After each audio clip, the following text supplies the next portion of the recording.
you want to go back out of it and back into it? I know why it's not playing the live stream.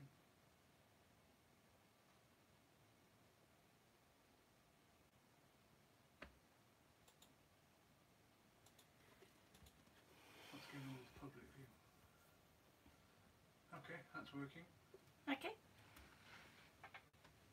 Yeah, okay, go for it. Okay.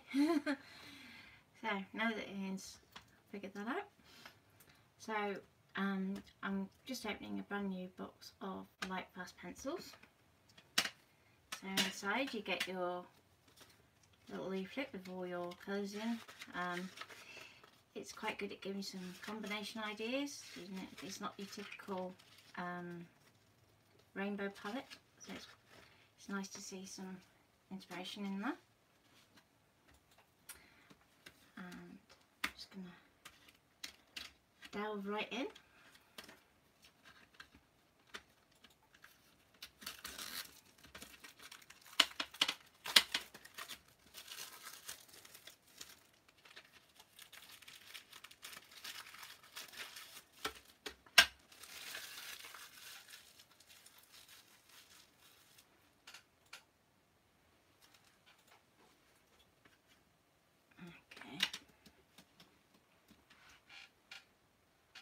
First of all, I'm just going to try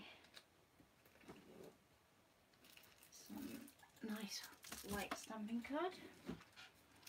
So this is sort of card that we would stamp and colouring our image on, but it's also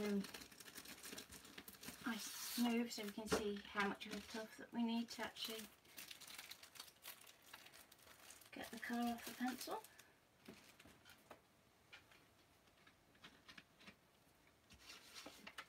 So I'm going to start with a deeper yellow first of all, which is the yellow ochre.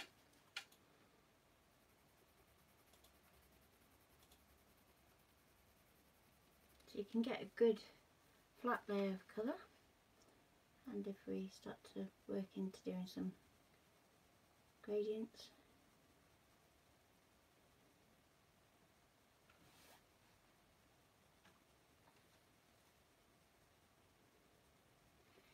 you can get a good range of colour from one pencil.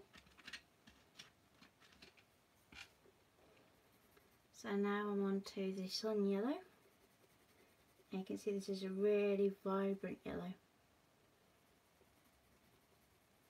And again we'll do the same, go for a graduation and back to being nice and dense so we can see our variation in shading. And we're going to go on to the sandstone.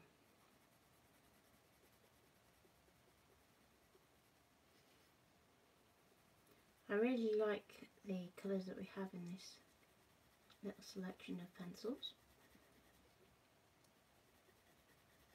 It's quite a good pack for those who are looking to do their first steps into life drawing and portraiture.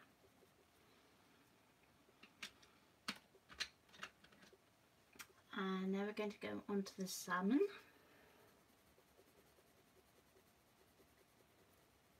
That's got a little bit of pigment into it, so I'm just going to work that out and clean its end off.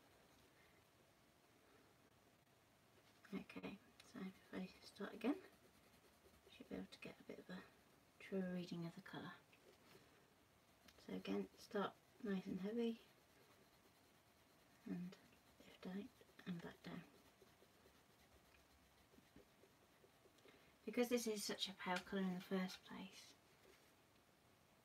it's going to be quite difficult for you to see on camera. But it's a really soft dusky pink, so it'd be quite good for the pinks of cheeks and things like that. Try and zoom it in a bit. If you can for me, please. Okay, so now we're on to the scarlet.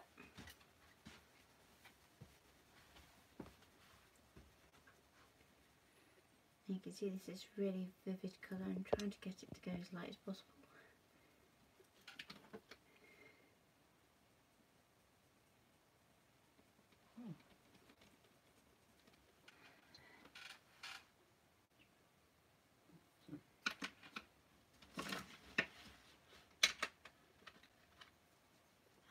And now we're going to go on to the violet.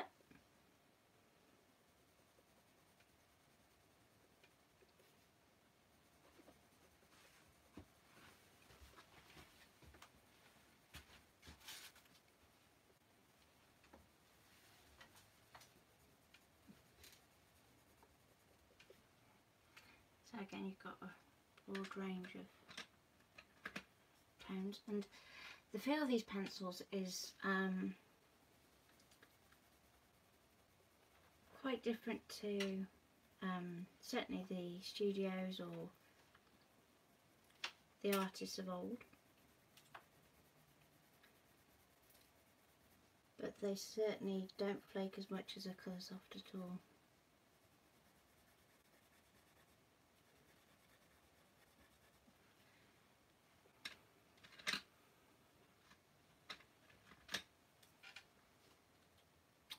And we're on to the mallard green, which is a really lovely tone.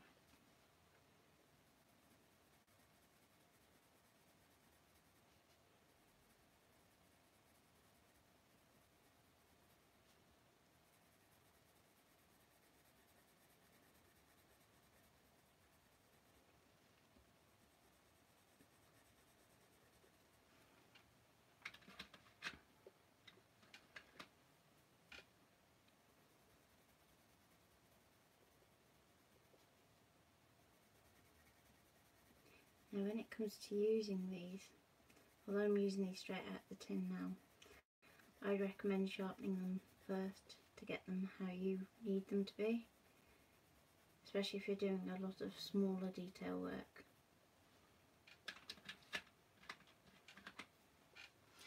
Okay, and now we're on to the brown ochre.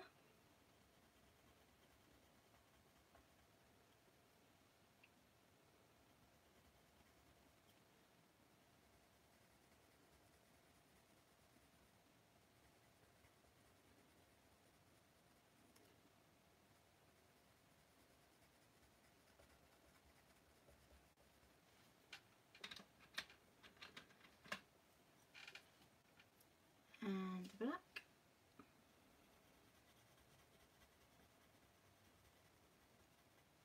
You get quite a deep but warm black from this pencil.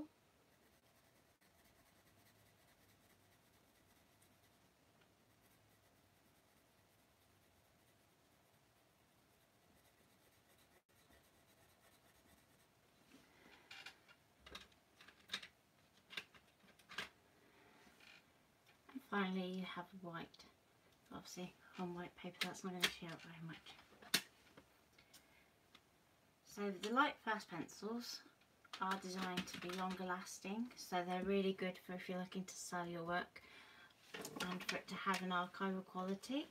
So if you're looking at doing scrapbooking as well, this is something else that you may want to consider when you're looking at your materials, is how long they will be Lightfast for. Well, we like to think that all our albums are kept totally light safe. They're very much not. So it's something that we do need to consider when we're choosing the materials and the media that we work with. Now to compare these to a Procolour, I have a waiting sample on standby. So this colour is the dark indigo, so I'm just going to go up by this one so you can kind of see it in its colour family. And hopefully you can see the difference between the two in terms of coverage. So the Lightfast to me feels slightly softer, whereas this one feels a lot easier to get your gradient into. So if you're doing a lot of work that requires that,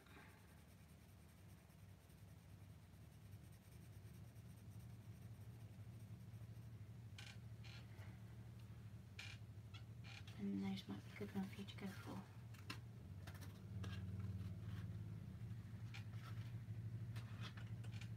That's a very quick whistle stop guide to the pencils, and we'll come back to those a bit later on or in another video.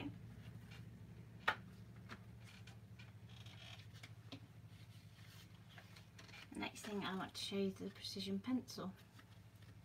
Now, anybody who knows me knows how much I like a good technical pencil. I can't be dealing with sharpening pencils all the time when I'd rather just be creating.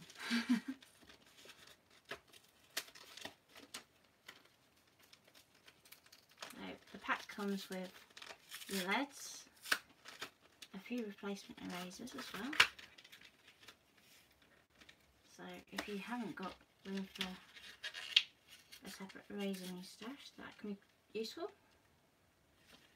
It depends on how much you're out and about when you're sketching with your pencil.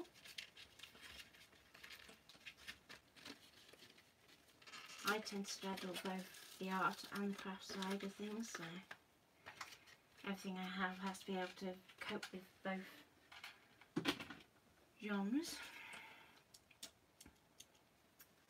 So when you first get your pencil, click it a few times to bring out the metal protector for your lead, and then your lead comes out after.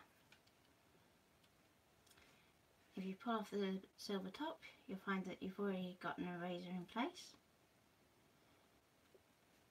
So it would be nice if they were in a little packet or something just to keep them all together. Especially being little. So let's see what the line's like. So the pencil comes with a HB lead in it, but obviously being 0.5 it's quite easy to get other strengths of lead, so everything from your H's for your technical drawing through to your B's for your more artistic and creative sketching side of things.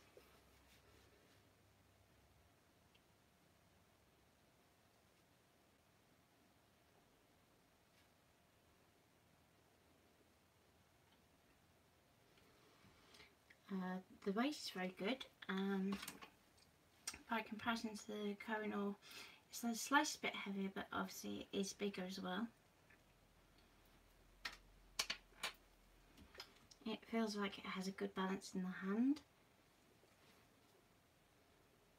and it feels really nice to actually start to sketch with and bring in some shading, certainly for roughing out ideas. I can see me quite easily picking this up and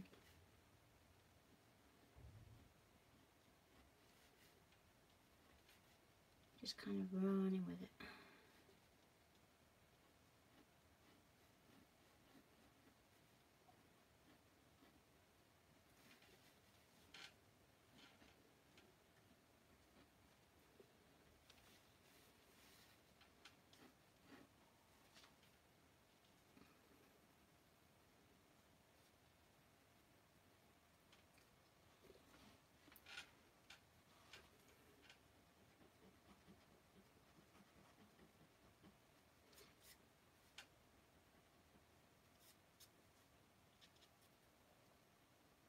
The eraser works well and cleanly. It does feel a bit more firm than some other erasers that you can find on pencils that are of a similar quality.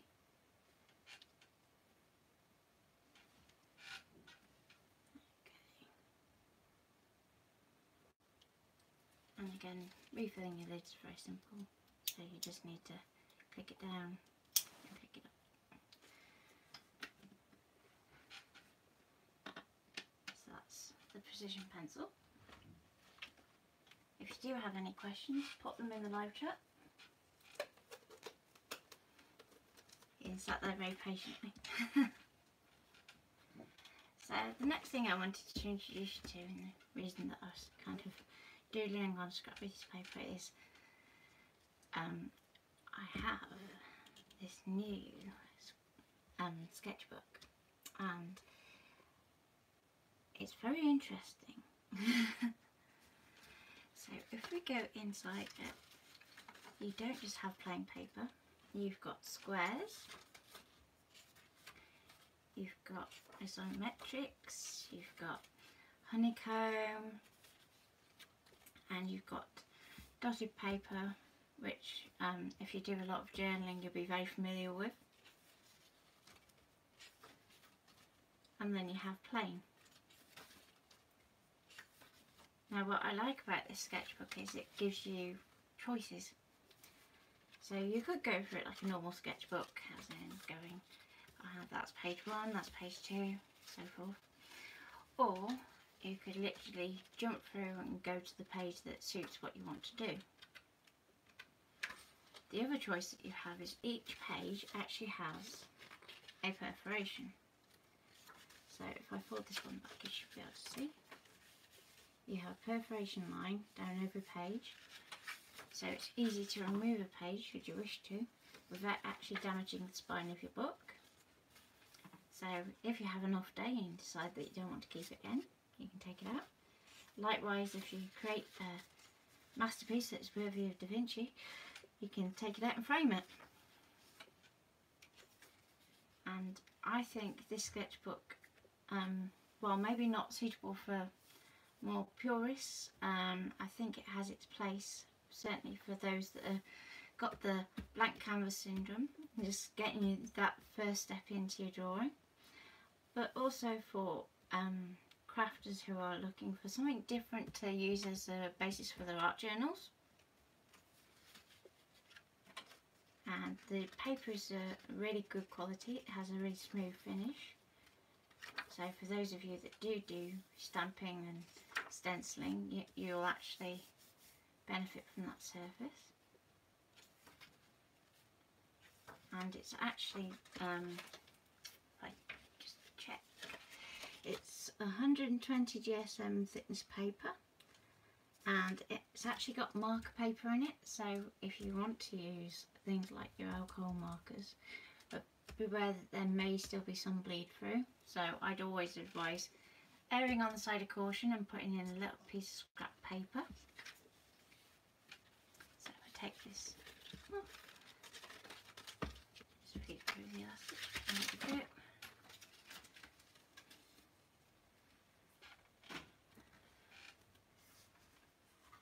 And then at the back we have a little pocket. Now for me, what I would do is put a piece of paper in there that I can use as a safety sheet to go between the pages as I'm working on them. But it could also be for storing postcards and things that we pick up on our travels, so if you want to use it as a travel sketchbook, it's a good size. Likewise, it's going to suit card makers, because again it's a good size for cards, so if you wanted to actually plan your card before you create it.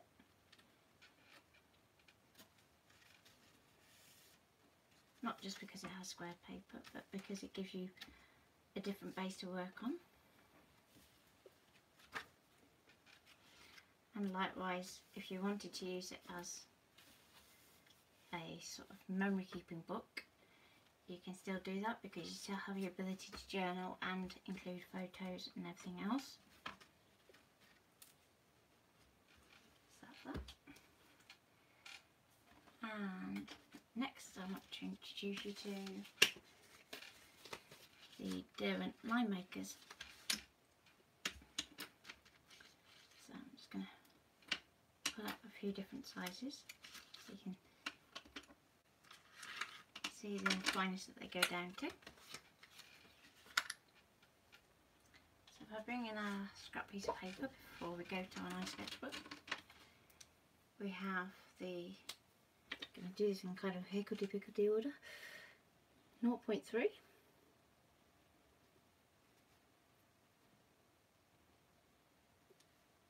you can see that it's kind of our medium thickness line.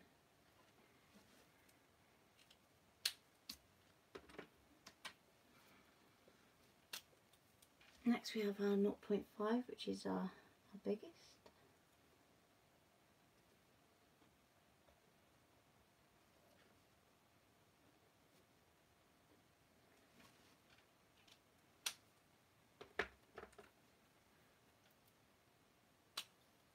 And we're going to go all the way down to 0.05.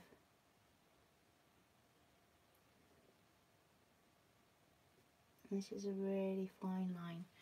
Brilliant for doing detail work, but also for adding a bit of life to your sketching. So if you wanted to do your main line with the 0.3 for instance, you could use your 0.5 to add in a bit of action to your sketch.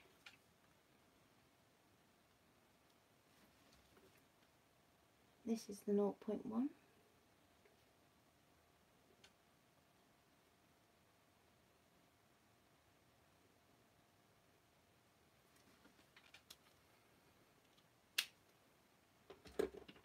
And finally 0.2.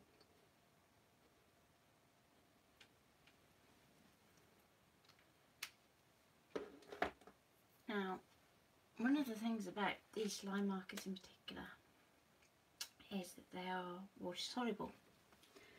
So I'm just going to pull up the end of my brush off because I can see that it's far too wet.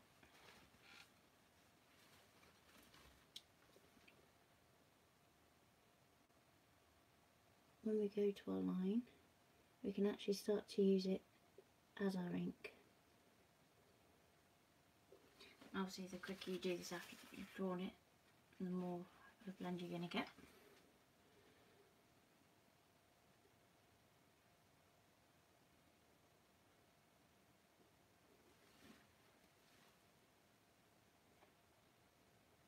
And this is the same for all of the black eye makers.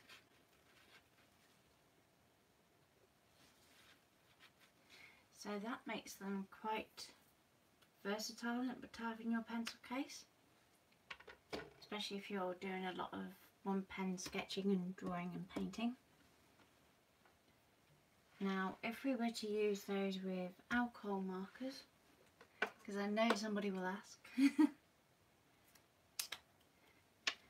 going to bring in a Copic BG10, so not too dark so that we can actually see if it's going to bleed or not.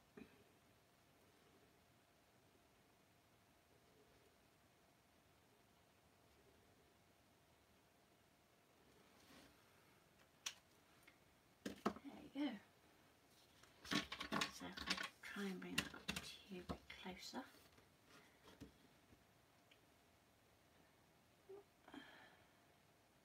Oh, it's a bit hard to try and get the light to hit it right. Come on, camera.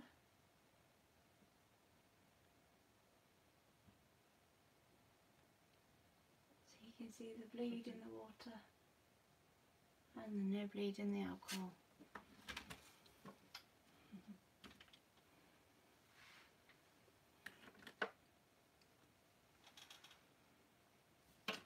Likewise, if you were to do that with one of the watercolour pens, you'd find that you'd go back to having this bleeding effect.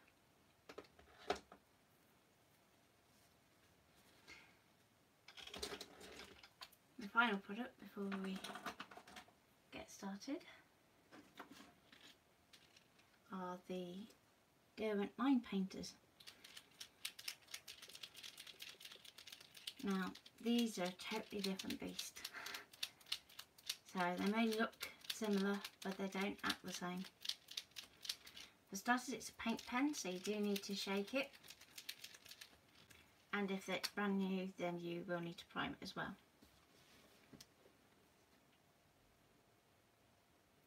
So with these you can see you get a really opaque line, and my pen's going to bob. Try that again.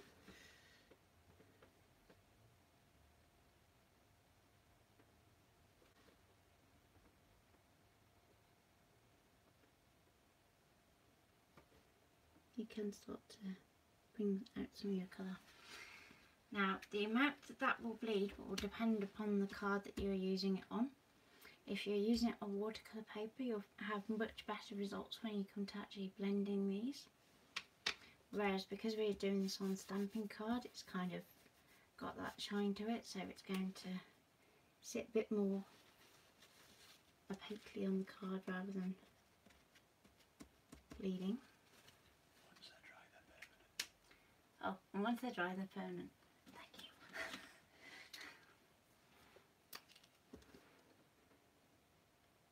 you. So there's a good range of colours in these, but they all have the same nib. It's a Japanese nib.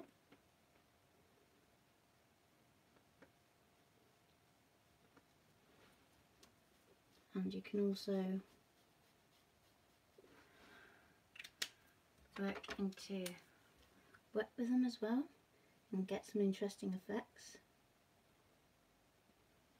So they go a little bit like alcohol inks in some ways. They kind of have a really unusual way of spreading when you work this way around, which may be something that you want to play with in your work. And they also have metallic colours as well. So for those of you that are scanning cutters, you can use them in your scanning cut as well. And the silver paint pen works really well. I've used it today on a card, and it's brilliant just for doing line work. Now, because it's metallic, I wouldn't suggest to use water so much on that one, but there are some good greys in the range as well, so you don't need to with that one. Just keep it for highlighting or any sort of special texture work that you want to do. There's a white in the range, and I'll just show you how to prime one.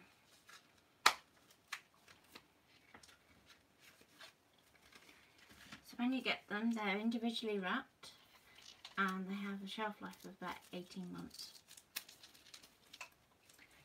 So once you prime them, get them used.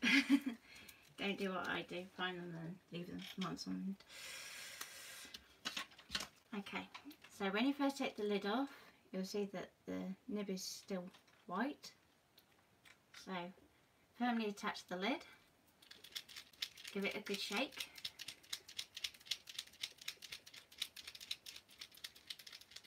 And there's a little ball bearing in there that's mixing up the pigment.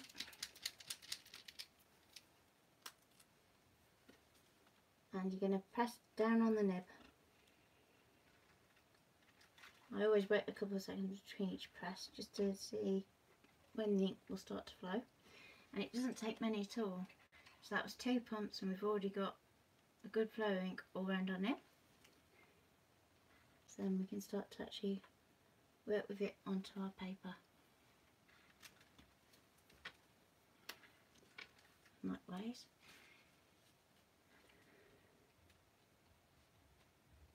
We can go straight into it with our water brush.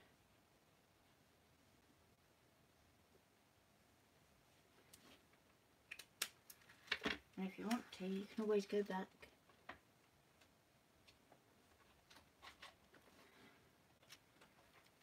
and reapply more.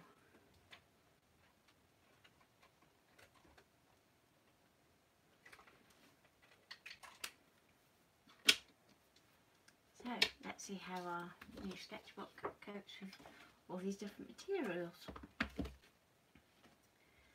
So as we're now in October, you have a list of prompts for Inktober that are ready and available. And I haven't even started yet. So don't panic if you've missed, I think you've all missed 1 to 3 and can I really start now? You can start any time. The 1 year I did it and I literally did all 31 drawings on the 31st of October. So if you do get behind, don't panic, just pick up and carry on where you feel comfortable. Likewise, you could always do them out of order and then just post them on the day that they should be on. At the end of the day, an artist's brain just doesn't work that kind of categorised like that. You just have to go with the mood that you're in on that day. So far we've had poisonous, tranquil and roasted.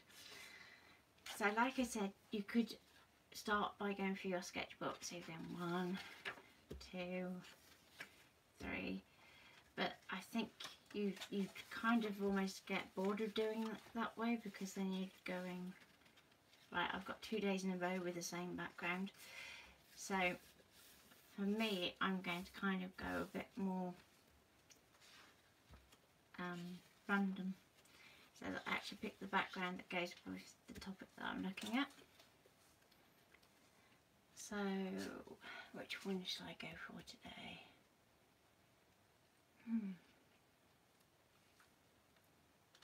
Let's go for Tranquil.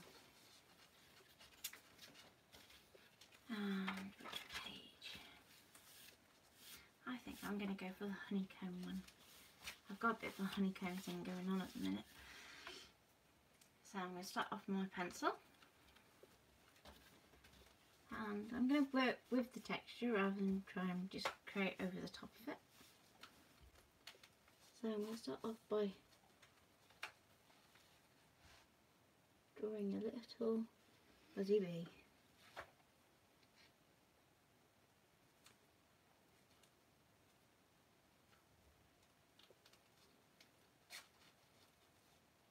Gonna be quite a friendly little bee.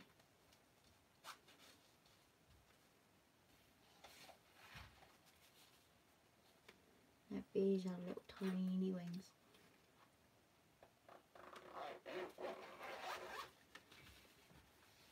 Put these just coming out with a little honeycomb.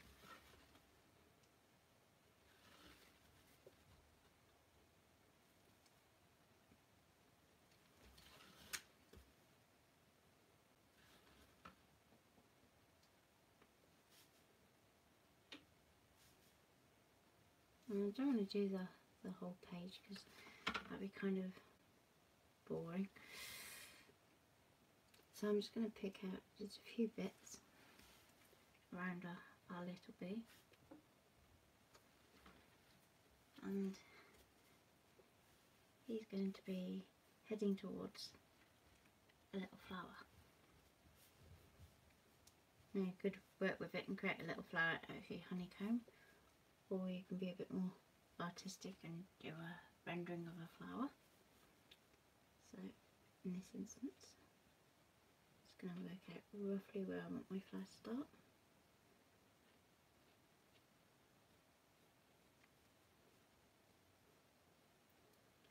And I'm just putting in the basic shape of my flower to start with. I'm not worrying about where the petals are or anything.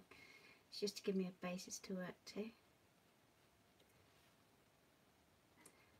And I always find with multi-petal flowers like this, you're actually better to work from the inside out.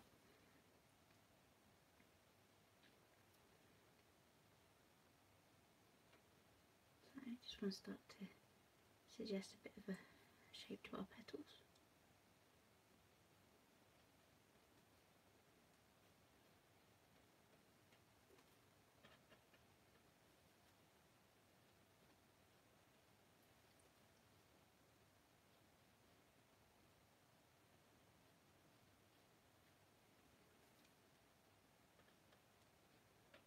Don't get hung up on doing too much detail or too low to your petal start with. It's literally, you want to do the very tips of your petals before then slowly opening the flower out.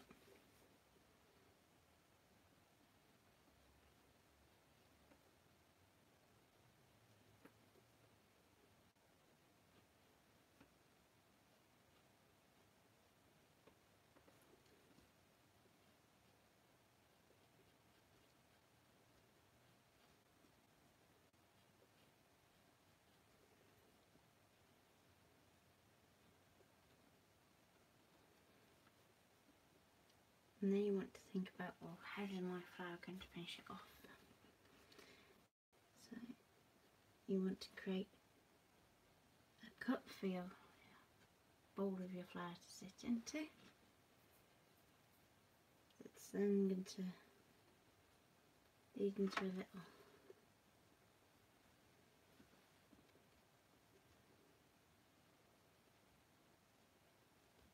bud area. That's then going to go into a stem.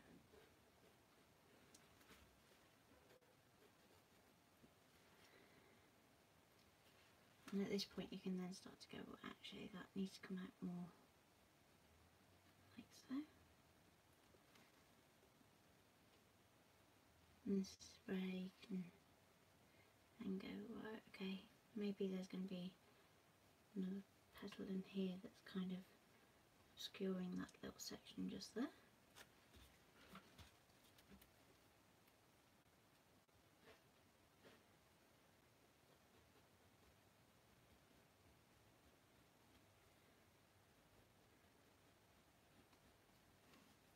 And sketching a few leaves. Otherwise a little flower will not be alive.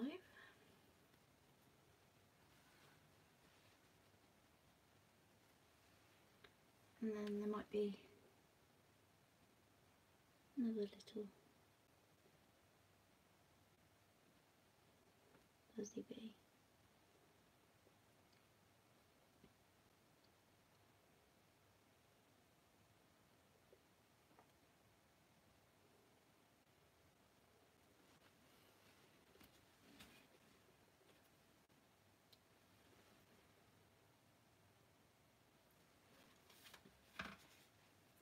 Okay, now we can start to work onto this.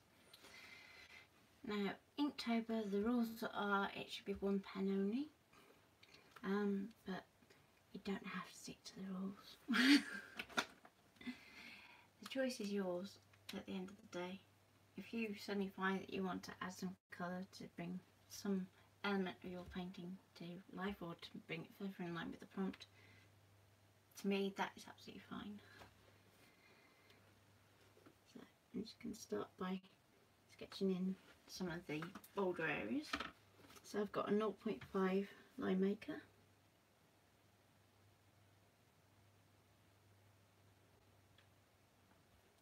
I'm going to go in darker underneath, start to give our line work some form.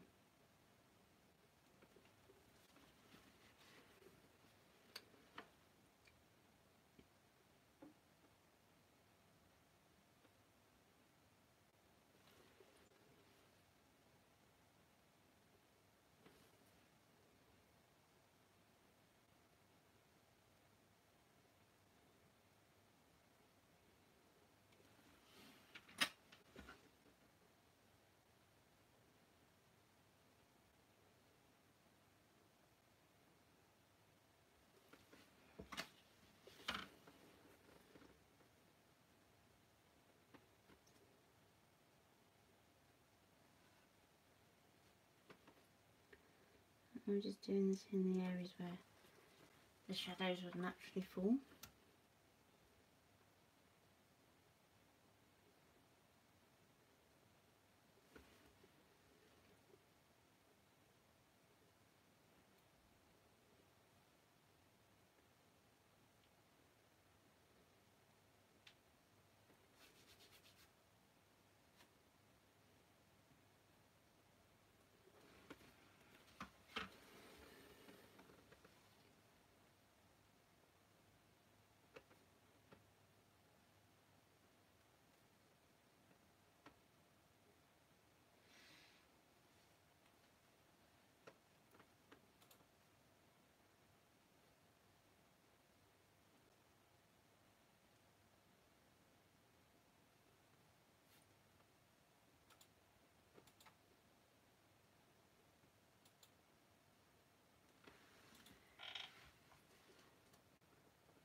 Likewise with our stems, we can start to use a line to suggest the form of our leaf.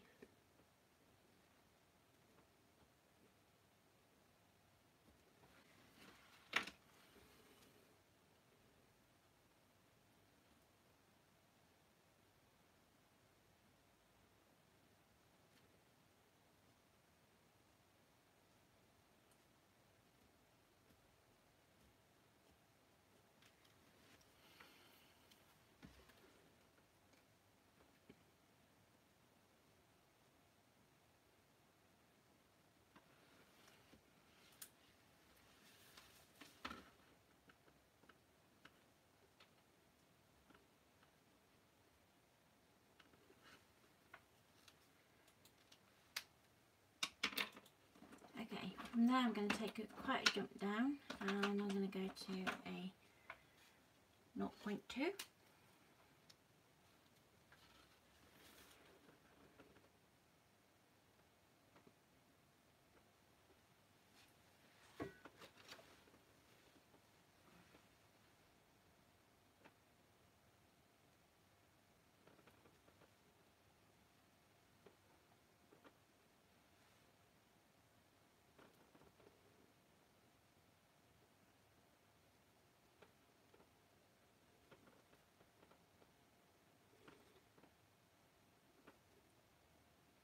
And using this pen we can go over our pencil line work.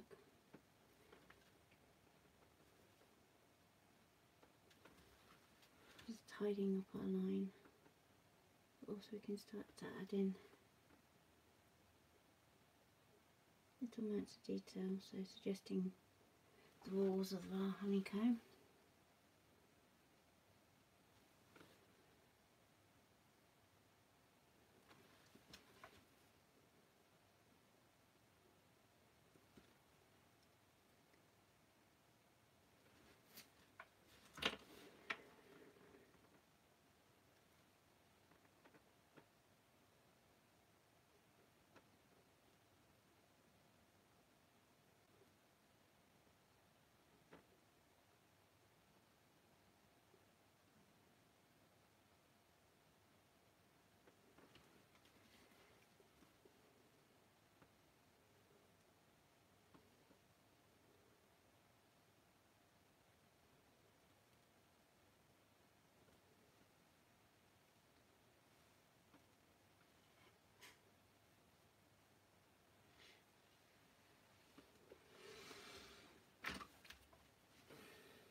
If you have any questions about any of the pens, do pop them in the chat so that we can ask them while we're answering them while we're still on air. Get my teeth in.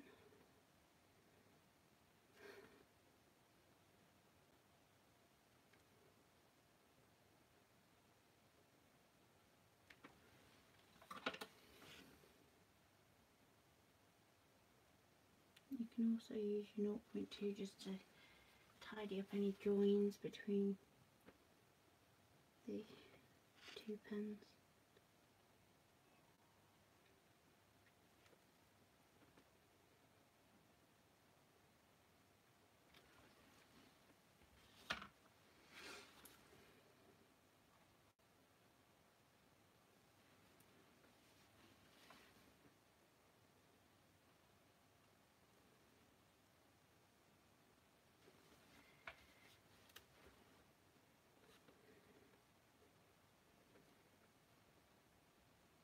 Now I'm going to use the honeycomb pattern, but I'm going to go smaller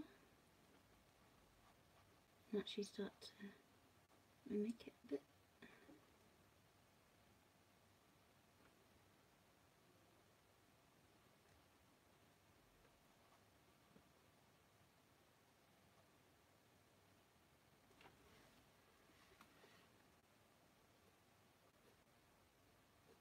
And because the light is hitting the side of the leaf, I'll keep the line much thinner so we can start to bring in that sense of form even for our line work.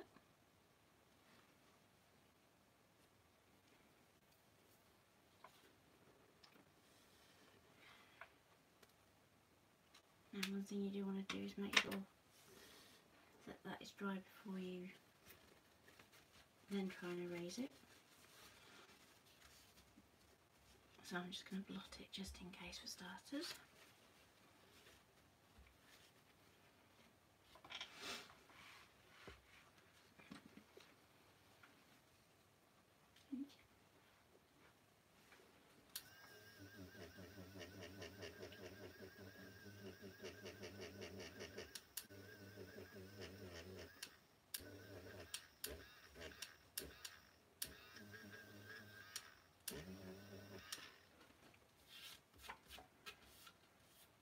Okay, the eraser I'm using is a battery powered eraser by Derwent.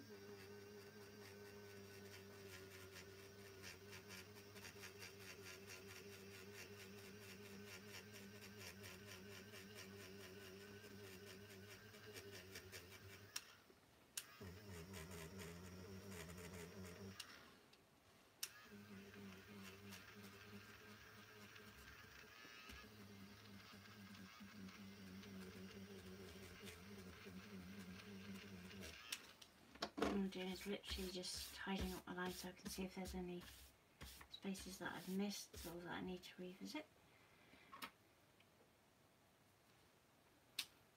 So because my light's coming this side, I want to try and build this up a bit more. So I'm going to build in a bit of shadow work just in here, so that we start to get a sense of form.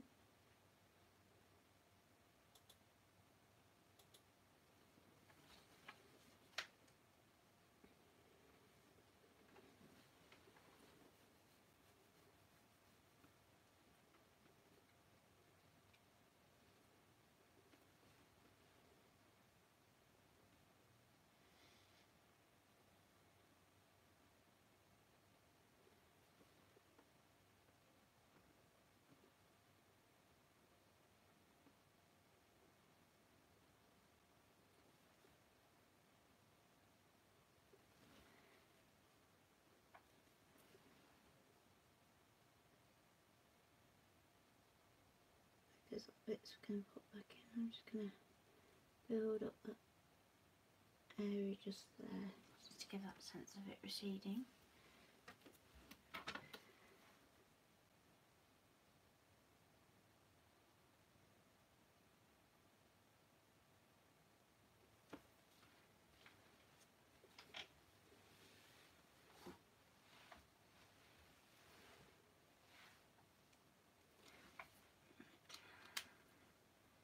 Let's first of all see how that's going to handle the water in the sketchbook.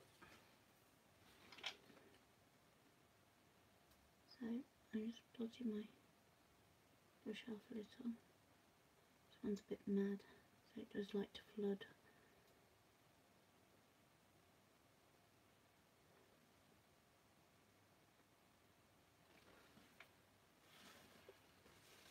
So I don't want to leave it sitting there wet too long on the actual card, because I don't want it to start to wrinkle too much.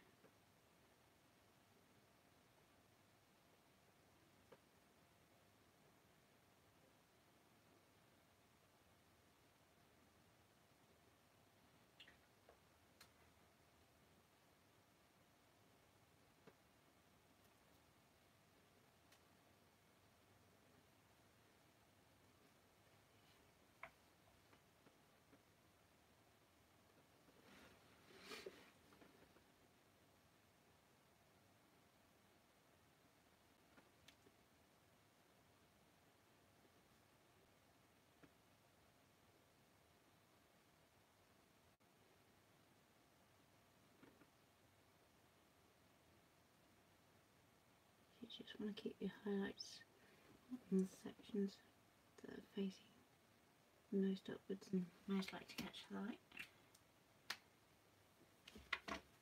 Again, just block that quickly.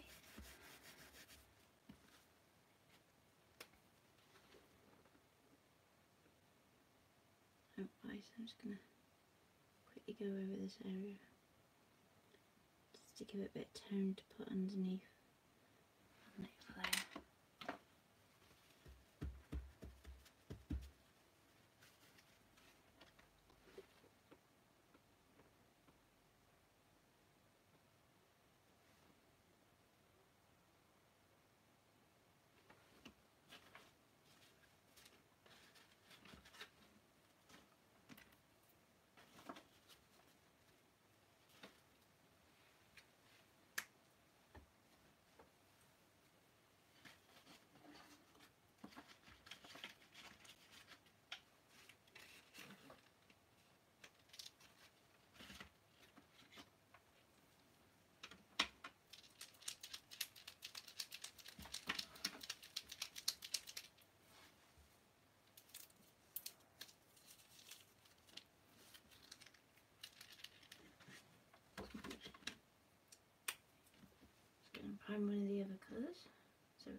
bringing a bit more colour into our image.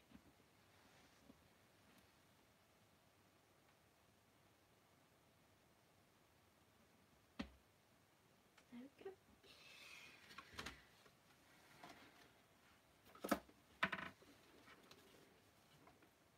So now I just want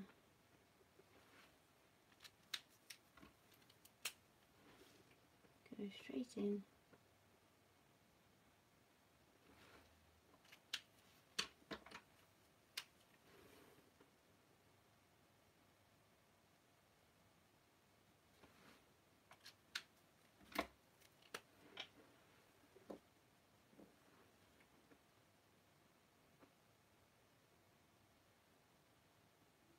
Now we can start to get really precise with our blending, and likewise we can transfer our colour to other bits of our image.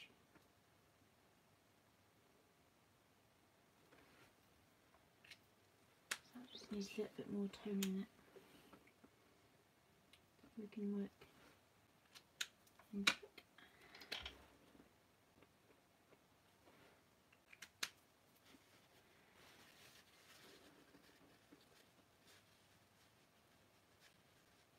Like I said, you want to go careful that your brush isn't leaving too much paint. If we go in neat with our paint marker, you can actually have a really vivid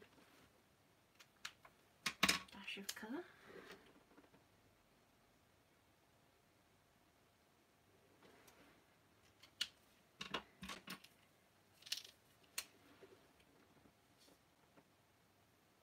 And you can actually start to blend the two in together.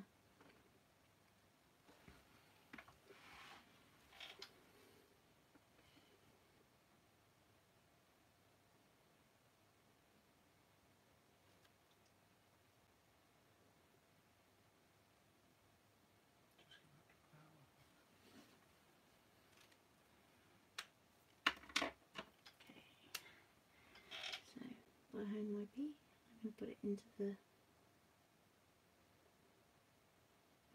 dark orange.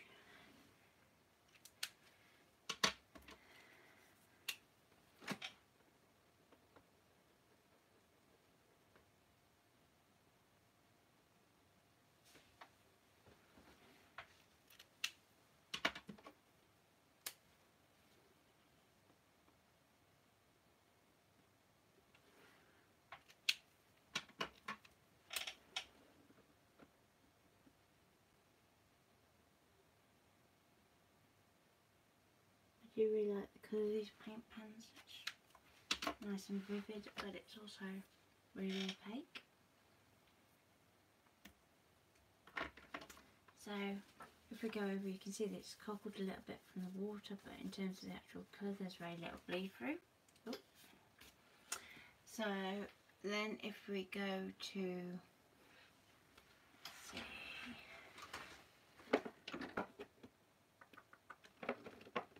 oh, there's a different test.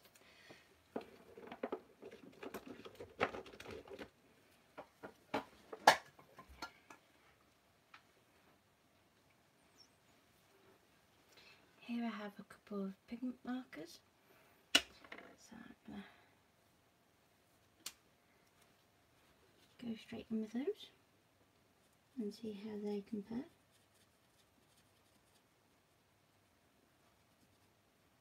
So straight away on this paper you can see they're much more transparent.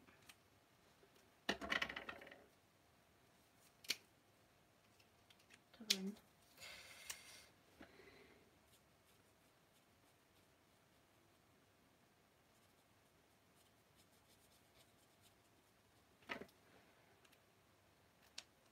And they actually have their own dedicated blender.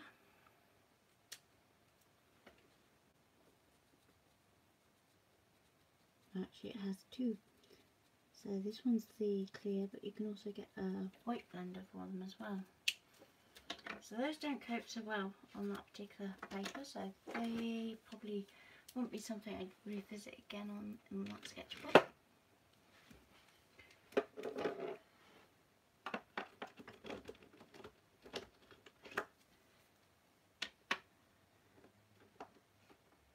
go for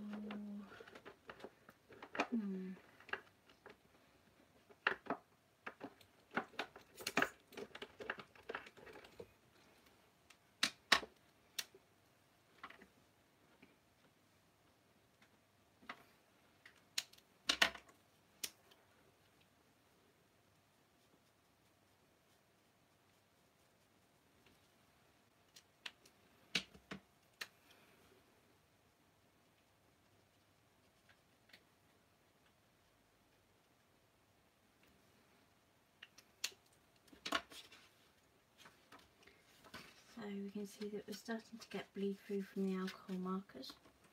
So like I said, although it won't actually go to the page underneath as yet, I'd still want to put that safety there just to be absolutely certain.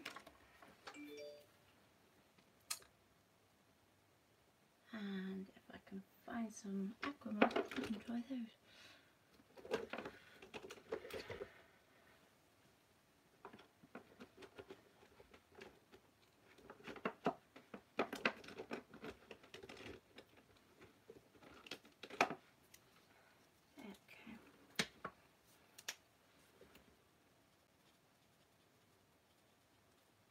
So these are base markers. Really throwing it all at the sketchbook today. Those blend much better and don't bleed through, so that is something that I would consider doing as markers in my Derwent sketchbook to use with the liners and the pencil. And then we're on to our pencils.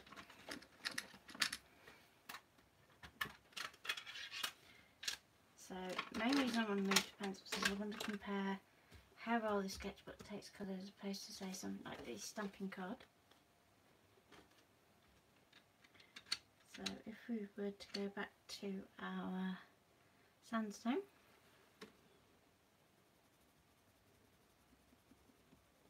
I have no idea why my rose is kind of gone orange and red. Kind of an unusual combination for a rose.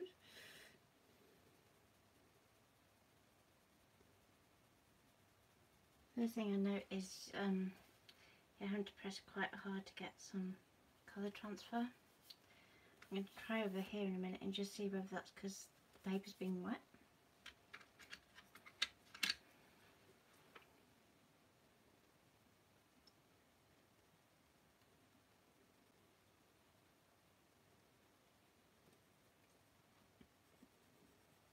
But it does tend to make it quite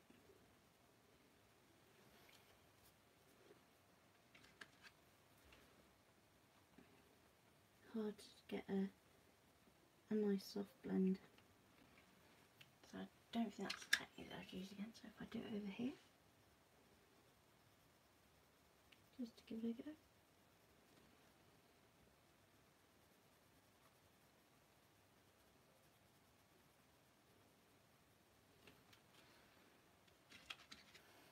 Let's go for the, rather than the sun yellow, let's go for the yellow ochre.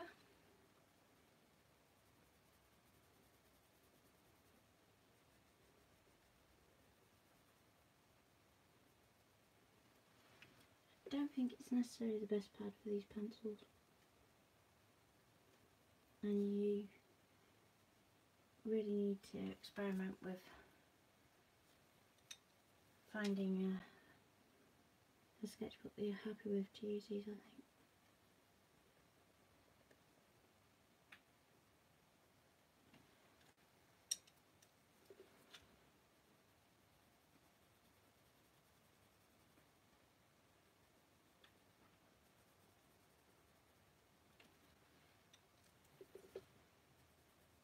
I think it could definitely be a case of moving to something with a bit more of a green to it.